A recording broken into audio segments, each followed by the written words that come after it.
থেকে বের করার পরে এগুলো শক্ত হয়ে বরফ হয়ে গেছে। হাইকিং টাইপের পিপলস গুলো কিভাবে জাহাজ ব্যবহার করতো।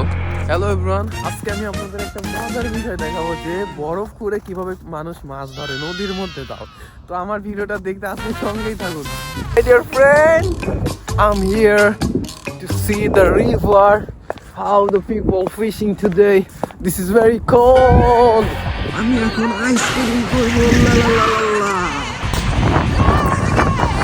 আমি এখন দৌড়াচ্ছি কারণ এটা অনেক ঠান্ডা।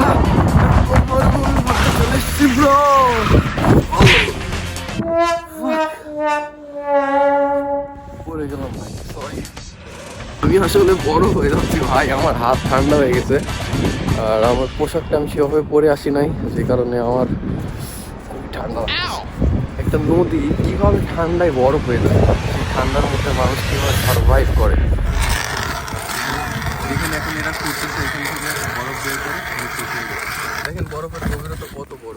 দেখেন এখানে বরফের লেয়ারটা প্রায় 15 ইঞ্চি লম্বা, মানে এই নদীর উপরে 15 ইঞ্চি লেয়ারের বরফ পড়ছে। এখন কি হবে, এখানে মাছ ধরতেছে, এটা কিন্তু ওরা বরফ পড়ছে ওই মেশিন দিয়ে।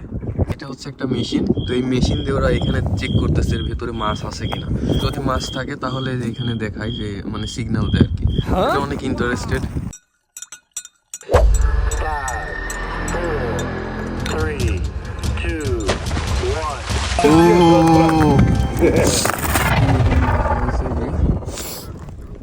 এই মাছগুলা পানির নিচে থেকে বের করার পরে এগুলো শক্ত হয়ে বরফ হয়ে গেছে, এত শক্ত হয়ে গেছে যে এটা ভাঙা যাবে।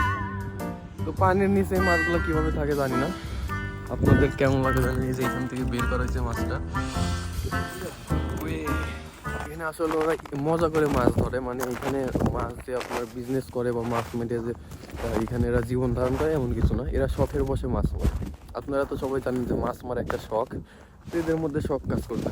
কারণ ঠান্ডার মধ্যে মাছ কেমনি মারছে, আমার তো এটা মাছ কাজ করে না ভাই। আমি আর মরতে যাচ্ছি না এই নদীর মরুভূমির মধ্যে এসে।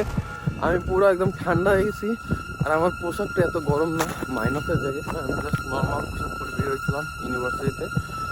তো এখানে আমি বাসায় চলে যাবো ভাই, আমি আর পারতেছি না। আমি জানি না বাসার মধ্যে যাইতে পারবো।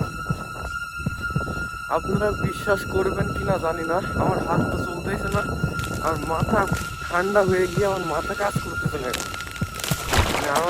আমি চোখে কিছু দেখতেছি না, এমন একটা অবস্থা, এত ঠান্ডা। আমি শুধু দেখতেছি যে আমার এখন যেতে হবে। একটা মজার বিষয় দেখাই, দেখুন প্রত্যেকটা প্রাণী প্রত্যেকটা পরিবেশের সঙ্গে খাপ খাবার নিতে পারে।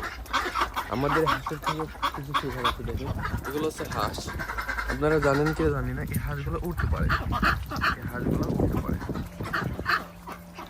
এই জাহাজটার হিস্টোরি আমি অতটা ভালো জানি না, তবে যতটুকু জানি এই যেই শহরে আমি থাকি, তো সেই শহরে একটা রাজা ছিল।